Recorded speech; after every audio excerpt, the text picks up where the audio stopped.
यूसुफ जई साहब, मुलाकात के लिए आपका नाम तो आखिरकार चला गया है, लेकिन कोई सुनीद हुई है, कोई रिस्पांस वहां से आया? और दूसरा, मुलाकातों वाला जो मामला है, जो पीटीआई की पॉलिटिकल फेसेस हैं आपकी तरह, असद कैसर साहब की तरह, क्या वजह है कि आपकी मुलाकातें ही नहीं हो पाती? बिस्मिल्लाहिर्रहमानिर्रहीम, बहुत शुक्रिया। देखिए, पहले तो जाहिर है पार्टी लीडरशिप डिसाइड करती रही है और अभी भी खान साहब ने कुछ 5 रुकनी कमेटी का कहा है, उसमें 3 रुकनी कमेटी तो नाम सामने आ गए हैं, 2 का अभी आना है। और नाम मैंने 2 दिन पहले बैरिस्टर गौर साहब को भिजवा दिया है। अब उनकी मर्जी है, वो मुलाकात के लिए मेरा नाम शामिल करते हैं नहीं करते हैं। मैंने पहले भी कहा है कि ख्वाहिश है कि इमरान खान से मुलाकात हो जाए। बाकी जो है कोई ऐसे कोई मसला नहीं है, मैं पार्टी का हूँ और ओहदा हो या ना हो, इंशाल्लाह पार्टी के लिए काम करेंगे और करता रहा हूँ। और बाकी जब भी अल्लाह ने चाहा तो इंशाल्लाह मुलाकात भी हो जाएगी, और इस वक्त हो जाए तो बेहतर है, क्योंकि बहुत सारे इश्यूज ऐसे हैं जो मैं खुद चाहता हूँ कि खान से डिस्कस करूँ, और जो पार्टी के अंदर जो छोटी मोटे इख्तिलाफात या इस तरह की चीजें चल रही हैं वो खत्म हो सके। लेकिन यूसुफ जई साहब, इसमें सवाल ये है कि अगर ये फैसले पार्टी के मतलब आपके अंदरूनी मामला थे, लेकिन ऐसे लोग कर रहे हैं जो कि अभी चंद माह हुए हैं उन्हें पार्टी में शामिल हुए, अब आप जैसे लोग जो हैं आप तो पैदा ही तहरीक इंसाफ में हुए हैं, तो इसीलिए फिर सवालात उठते हैं कि फैसले ऐसे लोगों के हाथ में फैसले चले गए हैं जिनका पार्टी में टाइम ही इतना नहीं गुजरा। मैं शाजिब भाई, मैं नहीं समझता हूँ कि इसमें कोई नए और पुरानों के कोई झगड़ा होना चाहिए। नए में अगर सलाहियत है तो वो अगर उनको अच्छे ओहदे मिलते हैं तो ठीक है, लेकिन ये जो 9 मई के बाद आप देखें ना, बहुत सारी लीडरशिप हमारी जेलों में थी, हम जैसे लोग अंडरग्राउंड थे, और इसमें से वकला थे जो निकले उस वक्त और उन्होंने अपना रोल अदा किया। तो मेरे ख्याल से जिन लोगों ने मुश्किल वक्त में इमरान खान के साथ खड़े हो गए, पार्टी के लिए काम किया, तो अगर उनको ओहदे मिले तो कोई, मुझे तो उसको कोई बुरा नहीं समझता, अच्छी बात है। लेकिन अब ये कि चीजों को समझना पड़ेगा हमें। ये देखिए, छोटे मोटे इख्तिलाफात जो है ना, इसको अगर आप इसको हल नहीं करेंगे, इसको फोकस नहीं करेंगे, तो आगे जाके इख्तिलाफात बढ़ जाते हैं और बहुत सारी चीजें मीडिया के ऊपर आ गई है। तो मैं इस पे, मुझे अफसोस भी है कि मीडिया पे नहीं आना चाहिए था, उससे पहले ही इंटरवेंशन होनी चाहिए थी। अब मुझे उम्मीद है बैरिस्टर गौर से कि वो इंशाल्लाह मामलात को हल करने पे तवज्जो देंगे, इस तरह जुनैद अकबर खान है। यही वक्त है कि हम अपने वर्करों के साथ खड़े हो जाएं, या जो इस वक्त जो छोटे मोटे इख्तिलाफात हैं उनको बिठा के मामलात को हल करें, क्योंकि बहुत बड़ी तहरीक की तरफ हम बढ़ना चाहते हैं। पार्टी एक मुश्किल वक्त में है, पाकिस्तान मुश्किल में है, तो मेरा नहीं ख्याल है कि ऐसे वक्त में हम छोटे मोटे इख्तिलाफात पे लड़ाई झगड़े करके और मीडिया के लिए खबरें बनते जाएं। तो उससे बेहतर है कि हम अपने दोस्तों को बिठाएं और इस मामले को हल करें। अच्छा शौक साहब, जिस तहरीक की जानिब आपने इशारा किया, ऑब्वियसली पीटीआई की ख्वाहिश है कि मौलाना साहब भी उसमें शामिल हो, लेकिन अभी तक मौलाना साहब से आपके मामलात आगे नहीं बढ़ पाए, और उनका अभी तो एक बड़ा एतराज उनका यह है कि पीटीआई बैकडोर एस्टेब्लिशमेंट से राब्ते में भी है और कर भी रही है, चाहती भी है। अगर ये पॉइंट हो तो हम पीटीआई के साथ नहीं जा सकते उनके बकौल। देखिए, मेरे ख्याल से अगर मौलाना ने इत्तेहाद करना होता ना तो अभी तक इत्तेहाद हो जाता। मैं खुद बहुत सारे लोगों ने मुखालफत भी की थी कि इनके साथ इत्तेहाद नहीं होना चाहिए, लेकिन हमारी वो वॉइसेस थी कि हम कहते थे कि नहीं, अगर होता है तो होने दे। लेकिन अब मुझे थोड़ा सा ये लग रहा है कि मौलाना विकेट के दोनों तरफ खेलना चाहते हैं, क्योंकि आप बहुत सारी चीजों में आप देखें, 26वीं आईनी तरमीम में इसने हुकूमत को सपोर्ट दिया, फिर जब सिक्योरिटी काउंसिल का इशू आया उसमें ये हमसे मुशावरत के बगैर वहां चले गए। हमसे गिला तो करते हैं कि आप मुशावरत नहीं करते हैं, लेकिन इन्होंने भी आज तक कोई जहमत गवारा नहीं की कि वो जिन लोगों से बातचीत हो रही है उनसे वो अपना शेयर कर ले। बेहतर ये है कि देखें, अगर इत्तेहाद करना है तो इत्तेहाद कर ले, उसके बाद जो टीवारस्ते होती हैं उसी पे चलना होता है सबको। अभी इस वक्त देखें, इत्तेहाद है, हो नहीं रहा है, तो जाहिर हर पार्टी आजाद है।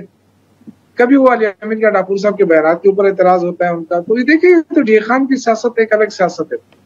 वहां जो जेवीआई की सुई अगर वहां अटकी हुई है तो वो तो मुझे नहीं लगता है कि मामला हल हो जाए, क्योंकि जब तक आप इत्तेहाद में नहीं होंगे, अली अमीन गंडापुर और ये दोनों सारे जो है इलेक्शन लड़ते हैं एक दूसरे के खिलाफ, फैसल कुंडी वगैरह, तो अब जाहिर है मौलाना के खिलाफ अगर वो बयान देता है या मौलाना उनके खिलाफ बयान देता है तो वो तो उनका कंस्टिट्यूंसी पॉलिटिक्स है।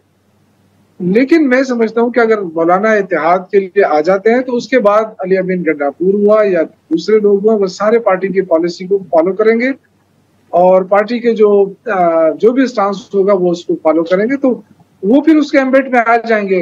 लेकिन अभी तो मैं ना तो अली अमीन गंडापुर साहब को कोई हम कंट्रोल कर सकते हैं, ना उनको पाबंद कर सकते हैं, ना किसी और को। तो ये इशू है, मौलाना साहब को फैसला करना होगा कि वो अपोजिशन के साथ जाना चाहते हैं। 2-3 चीजों तो हमारी उनकी मुश्तरक है ना। वो कहते हैं कि ये फॉर्म 47 की गवर्नमेंट है और ये जाली हुकूमत है, इसको खत्म होना चाहिए। तो कैसे खत्म होगी? जब तक आप पूरी अपोजिशन को मिला के उनके खिलाफ एक भरपूर मुहिम नहीं चलाएंगे तो कैसे हुकूमत खत्म होगी? तो पहली बात तो ये है कि मौलाना साहब को ये जरूर देखना होगा कि अगर वो इस हुकूमत को जाली समझते हैं तो फिर इत्तेहाद में आना होगा। दूसरा, वो कहते हैं कि अर्ली इलेक्शन हो, तो अर्ली इलेक्शन के लिए भी आपने प्रेशर डालना है गवर्नमेंट के ऊपर, और वो तब होगा जब पीटीआई के साथ आप इत्तेहाद करेंगे। तो स्टेट पावर तो पीटीआई के पास है, इसमें तो कोई शक नहीं है। तो अगर गवर्नमेंट में प्रेशर डालना है तो फिर अगर दोनों तरफ खेलना है तो फिर तो यही नतीजा निकलेगा। जब तक शौकत साहब, बुनियादी सवाल ये कि मौलाना साहब को अगर एतराज है फॉर्म 47 की गवर्नमेंट पर, तो उनका इशारा तो ऑब्वियसली आपकी तरफ है, क्योंकि इलेक्शन तो खैबर पुख्तनख्वा से वो लोग हारे हैं। वो कहते हैं हमें हरवाया गया है, जीते आप हैं। और दूसरी बात ये, JUI ज़राए का ये भी दावा है कि उन्हें यहाँ तक ऑफर की गई है कि अपोजिशन इत्तेहाद को मौलाना लीड करे और आगे जाकर PTI से सीट एडजस्टमेंट भी करनी हो तो उसके लिए भी PTI तैयार है। दुरुस्त है ये बात? देखिए, जब इत्तेहाद होता है ना शाजिब भाई, तो फिर तो आप बातचीत हो सकती है, पार्टी डिसाइड करती है ना। हमारी कोर कमेटी है, पॉलिटिकल कमेटी है, और फिर खान साहब खुद हैं। तो बहुत सारी चीजों पे डिस्कशन होने के बाद कोई लाएमल तय हो सकता है, और वो तभी होगा जब इत्तेहाद हो जाए। देखिए, बहुत सारे इत्तेहाद मैंने देखे हैं जो उसमें इलेक्शन अलायंस के अंदर वो बदल गए हैं। लेकिन अभी तो बहुत दूर की बात है ना, अभी तो कोई इलेक्शन वगैरह नहीं है, अभी तो सिर्फ पॉलिटिकल इत्तेहाद की जरूरत है जो इस वक्त। बहुत सारी चीजें हो सकती है, लेकिन जैसे आपने कहा कि अगर वो ये इतराज करते हैं कि हमने उनका मैंडेट चोरी किया है, तो शाजिब भाई सबको पता है कि हमने इलेक्शन कैसे लड़ा है। हमें तो कैंपेन ही नहीं करने दी गई और उसके निशान भी छीना गया। लोग तो ये तलाश करते रहे कि जी PTI का उम्मीदवार कौन है और उसका निशान क्या है, और वो जाके उन्होंने वोट डाला है 8 फरवरी को। सबको पता चला है कि इस मुल्क की सबसे बड़ी जुमात तारीख इंसाफ। तो फिर उसके बाद बातें करना होगा। किसी जमाने में मौलाना साहब की सीटें होती थी खैबर पुख्तनख्वा में, लेकिन उसके साथ साथ NP की भी होती थी। और इस सूबे के अंदर 2-3 दफा तो मुस्लिम लीग की हुकूमत भी रही है, लेकिन आज उनकी सीटें नहीं है, ना मुस्लिम लीग की है, ना पीपल्स पार्टी की है, ना NP की है। तो मौलाना की सीटें कहाँ से आ जाए? तो ये दावा करना कि जी हमारी सीटें चोरी हुई हैं, मेरा नहीं ख्याल है। हाँ, अर्ली इलेक्शन की बात है तो हम उनके साथ एग्री कर जाते हैं। हम अपनी हुकूमत छोड़ने के लिए भी तैयार हो जाएंगे अगर ये अलायंस होता है और उस अलायंस में ये बात तय होती है कि हमने अर्ली इलेक्शन करना है, तो हम दस्तबरदार हो जाएंगे। अर्ली इलेक्शन के लिए भी हम तैयार हैं।